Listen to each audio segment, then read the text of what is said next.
안녕하세요, 스티브입니다. 자, 디지털 회로 3장 보겠습니다. 여기 디지털 코드가 나와요. 이거 뭐 몇 개만 볼 거예요, 몇 개만. 자, 디지털 코드, 이제 숫자를 어떻게 표현하느냐. 그래서 BCD, 이거는 바이너리 코드 포 데시말인가? 네. 그러니까 이진수를 10진수, 네.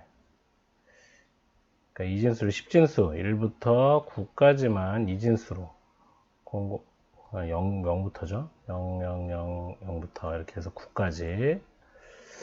자, 이렇게 표현하는 게 BCD죠. 그래서 4, 7, 5. 그럼 요거 네 자리, 네 자리, 네 자리. 이렇게. 이진수가 사람들이 딱 보기에 이게 숫자가 얼마인지 이렇게 한 번에 판단하기 어려우니까 얘를 그냥 네 자리씩 끊어서 하나씩 표현하자. 이런 의미예요.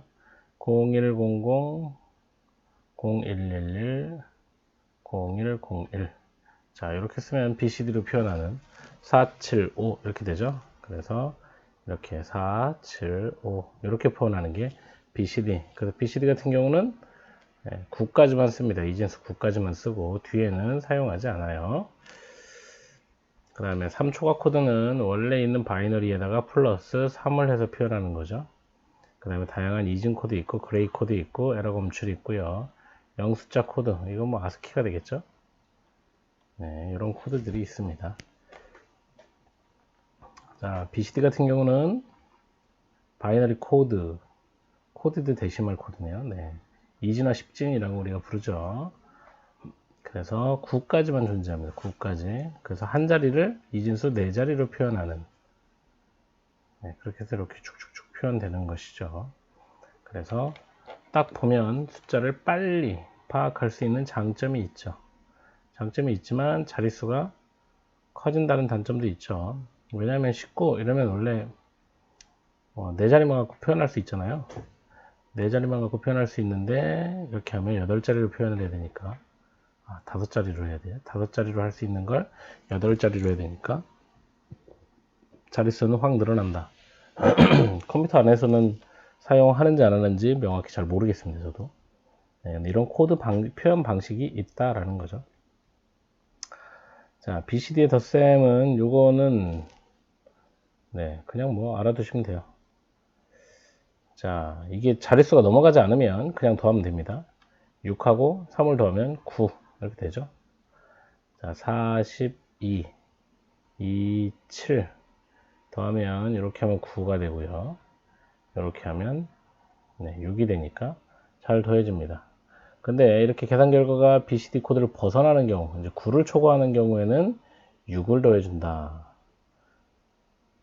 왜냐면 9 다음에 0, 0, 0, 0이 와야 되는데 실제로는 9 다음에 계산하면 12가 나오잖아요. 이진수로 10, 10, 10이 나오잖아요. 그쵸? 그래서 여기다가 6을 더해서 0을 만들어 주는 거예요. 16이 되면 0이 되죠. 그래서 6을 더해 주는 겁니다. 오케이? 이해되시죠? 그러니까 지금 여기 같은 경우는 8 더하기 7 이렇게 하면 15잖아요. 그럼 이렇게 사실 이렇게 한 자리로 표현이 가능하지만 실제로 15 같은 경우는 0001에 0101 이렇게 표현이 돼야 되잖아요. 그러니까 요걸 만들기 위해서 6을 더해준다. 요거는 BCD의 표준 결과예요. 표준. 그래서 그냥 BCD는 9를 초과하면 6을 더해준다. 그래서 요게 회로도로 나오면 다음에 여러분들이 컴구 책에 있나 모르겠네. 저 회로도가 나오는데요. 회로도에서 이걸 어떻게 판단하냐면 여기가 1이고 네. 자, 이게 9잖아요. 자, 요 다음 거는 11 뭐 0, 0이 될 수도 있고 1, 0, 1 9보다 큰 수가 되면 요런 어떤 숫자가 나오잖아요. 그래서 요거 두 개가 1이거나 요거 두 개가 1인 경우 네, 그래서 요거 두 개 제일 상위 두 비트 묶어서 1이 되거나 얘하고 얘를 묶어서 AND 게이트를 이렇게 두 개 해서 1이 되면 6을 더해주는 이런 회로를 만들어야 돼요. 그래서 9보다 큰 숫자 10부터 15까지가 나오면 6을 더해주는 이런 방식을 써야 한다는 거죠. 이거 회로 문제가 있을 거예요. 그 문제가 나오면 9보다 큰 숫자를 어떻게 판단할까? 예, 계산 결과가 나왔을 때 9보다 크려면 이렇게 두 개에서 1이거나 이렇게 두 개에서 1이면 무조건 다 9보다 크죠. 예, 그렇게 되면 6을 더해준다. 예, 그렇게 알고 계시면 되겠습니다. 자, 3초간은 플러스 3을 하면 돼요. 플러스 3을 하면 되는데 이렇게 되면 네, 이렇게 나옵니다. 그래서 얘를 이제 이렇게 자기 안에서 이제 보수라는 건 이렇게 더했을 때 1111이 출력되면 보수라고 해요. 그래서 자기 안에서 1부터 9까지 자기 안에서 이렇게 있을 때 이런 것을 자보수라고 표현합니다. 자보수. 네, 자기 안에서 보수 관계가 성립되는 거예요. 그래서 얘는 저희가 3이고 얘가 12죠.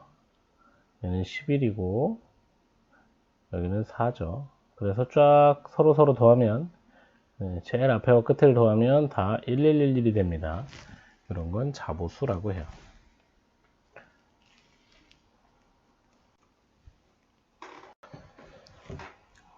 자, 그다음에 가중치 코드는 위치에다 가중치를 두는 거죠. 그래서 우리가 기본적으로 쓰는 게 8421이에요. 여기는 8을 나타내고 여기는 4를 나타내고 여기는 2, 여기는 1. 그래서 해당 위치가 1이 되면 아이고, 여기 842 여기는 빼기 1이구나. 네, 여기 8421 코드, 여기 요거 8421 코드죠. 네, 우리 일반적으로 쓰는 이진수를 8421 코드라고 하고요. 자, 241 같은 경우는 가중치가 2421이에요. 241. 그래서 그럼 241은 도대체 언제 1이고 어디가 뭐 이렇게 되냐? 자, 241도 자보수의 성질을 갖고 있어요. 그래서 이렇게 모두 1111이 되죠. 네, 이렇게 자보수 성질에 맞춰서 뒤쪽부터 1을 사용하시면 됩니다. 자, 그래서 0이고요. 1, 2, 3, 4, 5가 됐을 때 일반적으로 우리가 그냥 841 같은 경우는 01, 01, 01 이렇게 쓰죠. 근데 자보수 성질이 있다 그랬죠. 4가 이렇게 돼 있으니까 4하고 5하고 더하면 1111이 나와야 되니까 자보수 성질에 의해서 1011로 세팅하는 거예요. 자, 그럼 3하고 6 자보수 성질이니까 뒤집으면 되고요. 2하고 7도 1하고 8도 자보수 성질에 의해서 이렇게 처리가 됩니다. 자보수 성질을 잘 이해하시면 이런 코드를 헷갈리지 않아요. 541 이런 사실 의미는 없어요. 이거 사실 안 나와요. 이게 나올 수가 없습니다. 나올 수가 없지만 뭐 개념적으로만 이해하신다면 여기는 84 빼기 2 빼기 1이에요. 네. 그래서 자, 요거 0이고요. 여기서 1을 만들어야 되죠. 그래서 4에서 3을 빼는 거예요. 빼기 2 빼기 1이니까 하면 이렇게 되겠죠. 그 다음에 2를 만들어야 되니까 4에서 2만 빼고요. 여기는 3을 만들어야 되니까 4, 뭐야 이거. 네, 잘못했네요. 3인데 왜, 그쵸. 3이니까 4에서 1만 빼면 되죠. 네, 4에서 1만 빼면 되고요. 그냥 4는 이렇게 되고요. 5는 8에서 3 빼는 거죠. 빼기 3. 6은 8에서 빼기 2. 7은 8에서 빼기 1. 8은 그냥 8. 9는 8에서 8, 4해서 12에서 3을 빼는 얘도 자보수 성질이 있습니다. 자, 5111이나 541이나 뭐 이런 방식으로 하시면 되겠습니다. 자보수가 있는 애는 자보수 그 다음에 3초과 이런 애들은 자보수 성질에 의해서 숫자를 맞추시면 되겠습니다. 뭐 이런 애들은 뭐 의미 없습니다. 안 나와요. 자, 근데 링 카운트 같은 경우는 여기 이제 하나만 1이죠. 이렇게 주주주주주 이렇게 하나만 1이에요. 9자리, 10자리에서 하나만 1이고 이렇게 각각 11111 해서 간다. 이해하시면 되겠습니다. 자, 비가중치 코드. 네, 3초가 코드는 사실 가중치가 없는 코드죠. 얘는 그냥 자부수 성질에 의한 코드고, 네, 3, 5중 2 코드, 5개 중에 2개만 코드다 이런 얘기예요. 뭐 의미 없습니다. 안 나와요. 안 나오고. 자, 그레이 코드는 나와요. 그레이 코드는 어떤 성질이 있나요? 자, 그레이 코드는 이웃하는 숫자를 비교했을 때 딱 한 비트만 달라요. 그죠? 이게 그레이 코드의 특성이에요. 이웃하는 숫자와 딱 한 비트만 달라. 그래서 위아래를 비교해보면, 자, 얘만 다르죠? 다 똑같고. 자, 여기도 비교해보면, 이렇게 하나만. 여기도 비교해보면, 여기만 다르죠? 자, 여기는 여기만 다르고요. 여기만 다르고요. 여기만 다르고요. 자, 이렇게 되죠? 그래서 그레이 코드는 어떻게 쓰냐면, 네, 그레이 코드는 그냥 이진수를 원래 씁니다. 0이면, 자, 원래 이진수 0, 0, 0, 0, 0, 0, 0, 1, 0, 0, 1, 0, 0, 0, 1, 1, 0, 1, 0, 0 이렇게 이진수를 쭉 쓰고요. 여기 이거 어디 갔어? 자, 이런 방식으로 바꾸시면 돼요. 자, 이진 코드가 있죠. 이진 코드를 그레이 코드로 바꾸는 방법. 가장 앞자리를 원래 그냥 내려와요. 내려오고, 자, 이진수를 그레이로 바꿀 때는 이렇게 익스클루시브 합니다. 0과 1 익스클루시브에서 결과가 내려오면 돼요. 그래서 1이 되죠. 그 다음에 1과 1을 익스클루시브 하니까 0이 되고요. 1과 1 익스클루시브 하면 0이 됩니다. 그러면 얘가 그레이가 되는 거예요. 그러면 이 그레이 코드가 이진수로 실제로 어떤 숫자를 나타내는지는 어떻게 하느냐? 이걸 다시 이진수로 바꿔보면 되겠죠? 바꿀 때 어떻게 하냐면 가장 앞자리는 그냥 내려옵니다. 내려오고 그레이. 네, 그래서 그레이는 이렇게 대각선으로 올라가서 익스클루시브예요. 내려온 결과와 대각선 위쪽에 있는 숫자와 익스클루시브에서 결과가 내려와요. 그럼 1이 되죠. 또 얘도 이렇게 해서 내려옵니다. 그래서 111 하면 원래 숫자로 됩니다. 그럼 언제 옆으로 가고 언제 밑으로 가냐? 네, 그냥 이진수 평범하잖아요. 그죠? 이진수 평범하니까 그냥 평범하게 옆으로 간다 이렇게 생각하시고요. 그레이 강조하세요. 자, 그래서 그레이 코드는 그레이를 이진수로 바꿀 때는 그레이 이렇게 갑니다. 그레이 이렇게 가면 이진수가 나와요. 자, 이런 방식으로 여기 코드들을 상호 변환 해보시면 뭐 큰 어려움 없을 것 같고요. 자, 그레이 코드는 가중치가 없는 코드이기 때문에 연산은 이 산술 연산을 할 수 없다는 얘기입니다. 부적당하지만 아날로그 디지털 변환기 입출력 장치에서 주로 쓰인다. 그래서 이렇게 그레이 코드를, 자, 이웃하는 비트, 이게 제일 중요해요. 그레이의 개념입니다. 이게 이웃하는 코드 간에는 한 비트만 다르다. 이게 그레이 개념이에요. 자, 그 그레이 코드를 언제 쓰냐? 이게 지금 디스크잖아요. 그죠? 이게 하드디스크의 데이터가 정상이냐 아니냐를 그레이 코드가 좀 판단을 한다고 하더라고요. 자, 이중 코드로 정상일 때, 지금 여기 오른쪽에 보시면 0은, 회색은 0이고요. 흰색은 1이에요. 네, 그럼 지금 여기 3번 섹터. 네.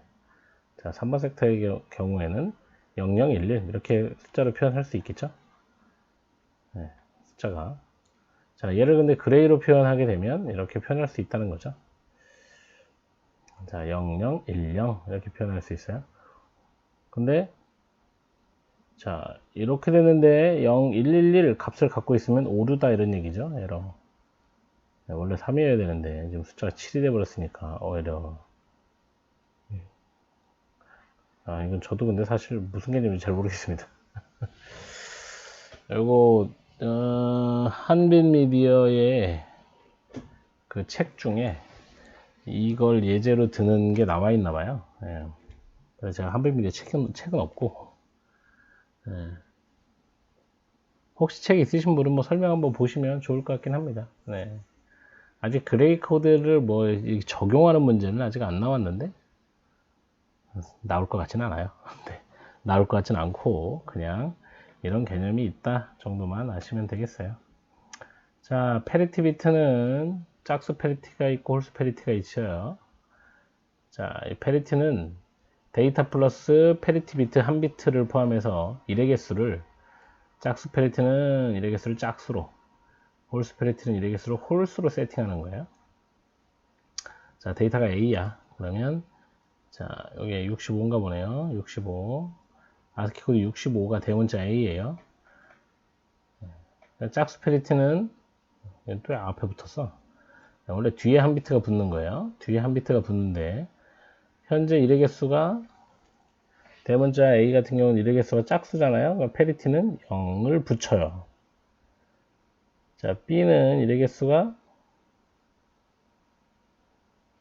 짝수네요. 0을 붙여요. C는 1의 개수가 하나, 둘, 셋, 홀수죠? 1을 붙여서 짝수를 만들어요. D는 1의 개수가 짝수네요. 0을 붙여요. 그래서 짝수 페리티는 1의 개수를 0으로, 홀수 페리티는 1의 개수를, 짝수 페리티는 1의 개수를 짝수로, 홀수 페리티는 1의 개수를 홀수로 맞추는 걸 아스키 코드, 페리티 비트라고 합니다. 자, 페리티 비트를 이렇게, 원래는 이렇게 데이터가 이렇게 가면 이렇게 한 비트씩 이렇게 추가했는데요. 이렇게 한 비트씩 추가했더니 에러의 발생 여부만 확인할 수 있고 에러가 짝수로 발생하면 찾을 수 없다는 단점이 있었어요.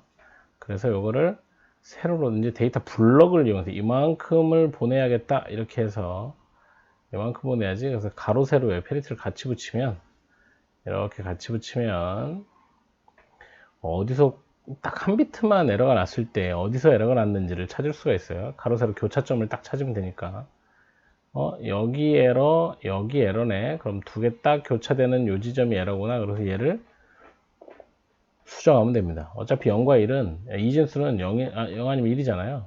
데이터를 받았는데 이 값이 0이네. 그래, 에러 위치가 여기인데 받은 데이터가 0이야. 그러면 얘를 1로 바꿔주면 되겠죠. 네, 그래서 이렇게 해서 에러의 위치를 찾을 수 있는 장점이 있다. 병렬 페리티. 자, 데이터 전송. 이거는 우리 책에, 컴구 책에 나옵니다. 페리티 발생기, 그 다음에 페리티 책 크기 해가지고 데이터가 요만큼 7비트에 페리티 비트 하나를 생성기를 통해서 생성해서 이렇게 붙이면 8비트가 통과해서 가겠죠. 쫙 가면 페리티를 포함해서 전체를 에러 검출기에 집어넣어서 나오는 결과로, 자, 에러, 자, 여기 보세요. 짝수 페리티인 경우 0 이러면 에러 없음, 1 에러 있음, 홀수 페리티는 y가 1이면 에러 있음, 0이면 에러 없음, 이렇게 할 수 있습니다. 자, 해밍 코드는 네트워크에 나와요. 이건 공부를 좀 해봐야 될 것 같아요. 저도 한지 오래돼가지고. 네, 해밍 코드는 약간 복잡합니다. 복잡하지만 페리티 비트는 에러 위치를 찾을 수 없는 반면에 해밍 코드는 에러의 위치를 찾아서 수정을 할 수가 있습니다. 수정을 할 수 있지만 그만큼 추가적인 정보가 필요하기 때문에 많이 들어간다는 거죠. 지금 보시면 왜 D3, 5, 6 네. 데이터, 자 보세요. 한 비트, 둘, 셋, 넷, 다섯, 여섯, 일곱, 여덟. 8개의 데이터를 보내기 위해서 4개의 비트가 추가로 들어가는 겁니다. 4개 비트가. 네. 그래서 이 페리티 비트 숫자는 원래 데이터 숫자, 데이터 비트와 페리티 비트 플러스 1보다 2의 P승이 크면 된다, 그 얘기예요. 그럼 지금 데이터가 8비트잖아요. 8비트 더하기 P 플러스 1. 이렇게 하면 9. 그죠? 9에다 P니까 최소한 4비트, 2의 4승 해서 16이 되면 8 플러스 4 플러스 1 해도 13이니까 가능하죠? 그래서 페리티가 4비트가 이렇게 포함이 되는 거예요. 근데 위치를 보시면, 그러면 어디다 갖다 페리티를 집어넣냐? 2의 n승 되는 부분에 집어넣습니다.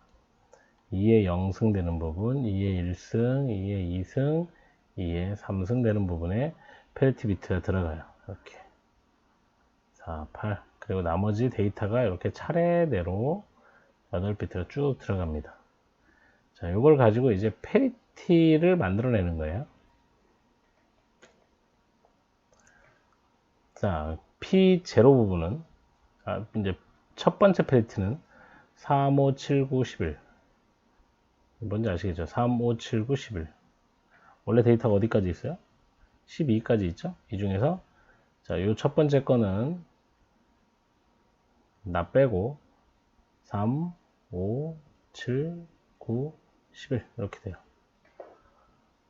자, 이렇게 얘들끼리 익스클루시브 해서 페리티 비트를 만들어내는 거예요. 생성해서 만든 애를 집어넣습니다.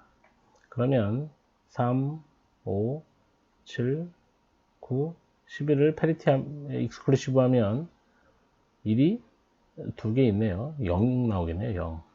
그래서 P0, P로 1은 0이 들어간다. 네. 그 다음에 P2 보세요. 2. 그 다음에 P2는 어디 데이터를 갖다 집어넣냐. 자, P2는 2, 3. 2, 3, 6, 7, 10, 11. 네, 여기 데이터를 집어넣어요. 2, 3, 6, 7. 그러니까 처음에는 1개, 2개, 그 다음에 4개. 그 다음에 여기 뒤까지 쭉 있으면 몇 개가 들어가겠어요? 8개가 들어가겠죠? 네. 그래서 자기를 시작으로 해서 2개 건너뛰는 거예요. 자기를 시작으로 4개 하고 4개 띄고 4개. 자기를 시작으로 해서 8개 이렇게 갑니다. 그래서 여기 있는 데이터들을 다 익스클루시브 하는 거예요. 네, 쭉 익스클루시브 하면 됩니다. 익스클루시브 한 결과를 이렇게 나오면 얘를 자기 자리에 콕콕콕 집어넣어요. 생성된 페리티를 이렇게. 여기 P1 자리니까 0, P2 자리니까 1. 이렇게 여기 쫙 집어넣어 놓으면, 그럼 실제 데이터는 이걸 다 포함해서 12비트가 가는 거예요. 이렇게 전체가 이렇게 날아가는 게 해밍 코드예요. 해밍 코드. 자, 그럼 받은 애들은 똑같이 합니다. 똑같이 하는데, 이때는 어떻게 하냐? 페리티를 포함해서 해요. 페리티를 포함해서 짝짝짝짝짝짝 익스클루시브 합니다. 짝짝짝짝 익스클루시브. 자, 모든 페리티가 0이면 에러가 없는 것이고, 그렇지 않으면 에러가 발생한 것이다. 지금 같은 경우 지금 에러가 여기가 1 나오죠? 그죠? 자, 검사된 페리티를 이렇게 순서대로 정렬한다. 그럼 0, 1, 0, 1 이렇게 나오겠죠? 그러면 뭐야 이게? 숫자로 따지면 5가 되죠. 그러면 앞에서 하나, 둘, 셋, 넷, 5번째 비트에 에러가 있다 그 얘기예요. 그러면 얘를 바꾸면 됩니다. 0이면 1로, 1이면 0으로 딱 바꿔주면 깔끔하게 에러가 정리된다. 그러니까 수신자가 에러를 수정할 수 있는 거죠. 그럼 다시 재송신을 요청하지 않아도 되죠. 그러니까 이득이에요. 그렇죠. 이렇게 되는 거예요. 해밍 코드. 해밍 코드 네트워크에서도 나옵니다. 나오는데 이 그림 잘 돼 있네요. 이것만 보셔도 해밍 코드만 다 이해하실 수 있을 것 같아요. 이거 보시면 되겠습니다. 그래서 이렇게 발생한 경우 수정한다. 네, 5번째 에러가 있대. 근데 거기 데이터 지금 보니까 0이야. 그럼 1로 바꿔주면 되고요. 거기 데이터를 보니까 1이야. 그럼 0으로 바꾸면 돼요. 그래서 에러 수정하는 게 그리 어렵지 않습니다. 그 다음에 0 숫자 코드는 이제 아스키가 대표적이죠. 가장 대표적인 코드 아스키. 그 다음에 요즘에 쓰는 유니코드. 그죠? 유니코드하고. 유니코드는 16비트예요. 아스키는 7비트예요. 그 다음에 확장된 아스키는 8비트가 됩니다.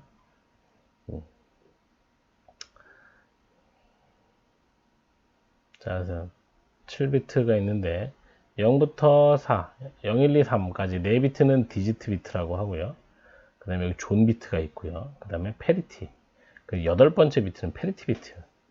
아, 그래서 이게 제일 앞에 붙는구나, 이렇게. 네. 이렇게 됩니다. 존 비트에 따라서, 자, 앞에가 100, 100이다. 그럼 영문자 A부터 O까지. 101이다. 그럼 이렇게. 011이다. 그러면 이렇게 됩니다. 그러니까 이 무슨 얘기냐? 100에 0001은 알파벳 A, 100에 1111은 알파벳 O, 이런 얘기죠. 그래서 이렇게 된다. 자, 그레이 코드 한번 해볼까요? 그레이. 자, 이진수를 그레이로 어떻게 한다고 그랬어요? 하나 내리고 옆에 익스클루시브에서 내리고 옆에 익스클루시브에서 내리고 이렇게 한다고 그랬죠? 자, 그레이를 이진수로 어떻게 한다고 그랬어요? 하나 내리고 그레이 한다고 그랬죠? 익스클루시브. 그 다음에 그레이 한다고 그랬어요. 이렇게 그레이 익스클루시브 하면 하나, 둘, 셋, 네 개 이렇게. 혹시 까먹었을까봐 그냥 해봤습니다. 네. 자, 이런 거는 안 보셔도 됩니다. 이런 건 안 보셔도 되고요. 자, 확장된 아스키는 원래 아스키가 7비트니까 128개밖에 문자를 못 나타내잖아요. 물론 128개 갖고 나타낼 수 있는 문자가요. 여러분 키보드에 있는 알파벳, 대문자, 소문자, 숫자, 특수문자, 그 다음에 뭐 특수키, 키보드의 스페이스바, 백스페이스바, 엔터키. 엔터키 같은 경우는 알파벳 코드가 13번이에요. 이게 엔터키예요. 옛날 코딩할 때 막 찾았던 기억이 나요. 안 까먹어. 자, 요렇게 있고요. 확장된 아스키는 이제 한 비트를 더 추가해서 256개 특수문자까지 포함해서 표현하는 거예요. 그래서 우리 이런 문자들 있죠? 이런 문자들 다 표현할 수 있도록 하는 게 확장된 아스키다. 그냥 이런 게 있구나 이렇게 아시면 되겠습니다. 자, 표준 BCD 이거는 모르셔도 됩니다. 네. 그냥 이렇게 있다. 그 다음에 EBCDIC Extended Binary Code예요. 그래서 확장된 안 중요합니다. 네. 자, 유니코드 중요합니다. 유니코드. 자, 유니코드는 아스키 코드의 한계성을 극복하기 개발된 코드예요. 아스키 코드는 영문자만 전송이 가능하죠. 그죠? 그래서 유니코드 컨소시엄에 의해서 만들어졌고요. UTF-8, UTF-16, 32 각각 8, 네. 이렇게 해서 만들어졌습니다. 이게 전 세계 모든 언어를 표현할 수 있죠. 10만 개 이상의 문자로 구성되어 있다. 특히 아시아의 중국, 일본, 자, 이게 중국, 일본, 한국, 타이완, 베트남, 싱가포르 이게 다 자국 문자를 갖고 있는 애들이잖아요. 문자. 그죠? 그러니까 영문자는 26개 밖에 없고 26개만 표현할 수 있으면 되지만 한글만 해도요. 한글만 해도 우리 한글 나타낼 수 있는 게 대략 15,000자 이상이에요. 초성, 중성, 종성을 조합하면. 그러니까 뭐 7비트 가지고는 택도 없고요. 그래서 16비트가 필요하죠. 한글에 16비트가 필요합니다. 중국이야 뭐 더 심하고 네, 그런 여러 가지가 있죠. 이런 것들로 인해서 이제 유니코드를 쓰게 됐다는 거고요. 네. 자, UTF도 무슨 개념인지, 유니코드가 뭔지, 왜 필요한지 이런 것들을 아시면 되겠어요. 자, 그래서 한글은 이렇게 16비트 이게 예전에 뭐 삼보 컴퓨터를 창업하신 분이 고등학교 때 만들었어요. 한글을 컴퓨터에 넣는 거를. 네. 그래서 그 당시에 이제 8비트 데이터밖에 없으니까 이 학생이 바이트를 두 개 붙여가지고 16비트로 한글을 표현했다. 이런 네, 얘기가 많이 돕니다. 뭐 제가 그 당시에 안 살아봐서 살고는 있었지만 못 들었으니까요. 네, 전해드린 얘기는 그래요. 그래서 16비트 기반으로 전 세계에서 가장 먼저 문자를 표현한 게 한글이에요. 자, 한글은 이제 조합형과 완성형이 있는데 조합형은 많이 사용하는 한자를 표시하는 거예요. 그냥 한글을 전부 다 쓰면 15,000자가 넘으니까 이걸 사실 폰트로 만든다는 건 15,000자를 전부 다 만들어야 되는 거죠. 그래서 양이 너무 많고 만들기 어려워요. 조합형은 네, 한글의 초성, 중성, 종성을 네, 이렇게 전부 다 해서 그럼 이게 이렇게 되는 거겠죠? 보세요. 내가 강을 쓰고 싶어요. 그러면 강에 해당하는 여기 기억, 니은, 디귿, 리을, 땡땡땡 해서 얘가 둘 다 5비트잖아요. 00001. 그럼 얘가 00001에 중성은 아니까 00001 아도 1로 합시다. 종성 이응이니까 뭐 01, 11 뭐 이렇게 있다. 그러면 이 세트가 강이라는 걸 나타내는 문자표가 되는 거죠. 강. 네. 그럼 이 세트들을 이용해서 전부 다 그러니까 기억, 니은, 그 기억 같은 경우는 이렇게 되겠죠. 기억 같은 경우는 초성만 있으니까요. 00001 빵빵빵빵빵 빵빵빵빵빵 이렇게 되겠죠. 초성만 있으니까. 그러면 이렇게 해서 얘는 기억. 그 다음에 00010 빵빵빵빵 얘는 니은 뭐 이렇게 해서 쫙 문자표를 만들지 않았겠어요?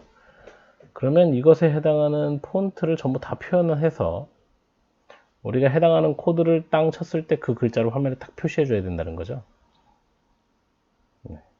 출력 시 다시 이게 그래서 문자를 모두 표현할 수 한글로 표현할 수 있는 모든 문자를 다 표현할 수 있다. 뭐 예를 들어서 뭐 옛날에 한참 유행했던 뭐 이런 글씨 쓰지 않지만 표현할 수 있잖아요. 이런 것들을 다 표현할 수 있는 게 조합형. 그런데 만들어 쓰기는 좀 어렵다. 그렇죠? 이걸 폰트로 다 만들지 않고 실제로 그냥 조합되면 나오는 건지는 잘 모르겠지만 이럴 수 있다. 완성형 한글 코드는 가장 많이 사용하는 한글 음절을 2바이트의 이진수와 1대1로 매칭하는 방법이에요. 그러니까 이건 초성, 중성, 종성으로 나누지 않고 그냥 가 이러면 000000111 얘는 가자. 그 다음에 뭐는 나 이렇게 완전히 그냥 2바이트와 한글을 1대1 매칭 시켜 놓고 표현한 방법이 이렇게 완성형이다. 이렇게 이해하시면 되겠습니다. 자, 이 정도 하면 뭐 숫자표 이해가 되실 것 같아요. 땡큐. 그리고 이게 3장이니까요. 4장도 한번 봅시다. 아유, 4장은 38장이네요. 자, 기본 논리 게이트 보겠습니다. 논리 게이트는 끊을까요, 이거? 끊는 게 낫겠네. 네, 끊겠습니다.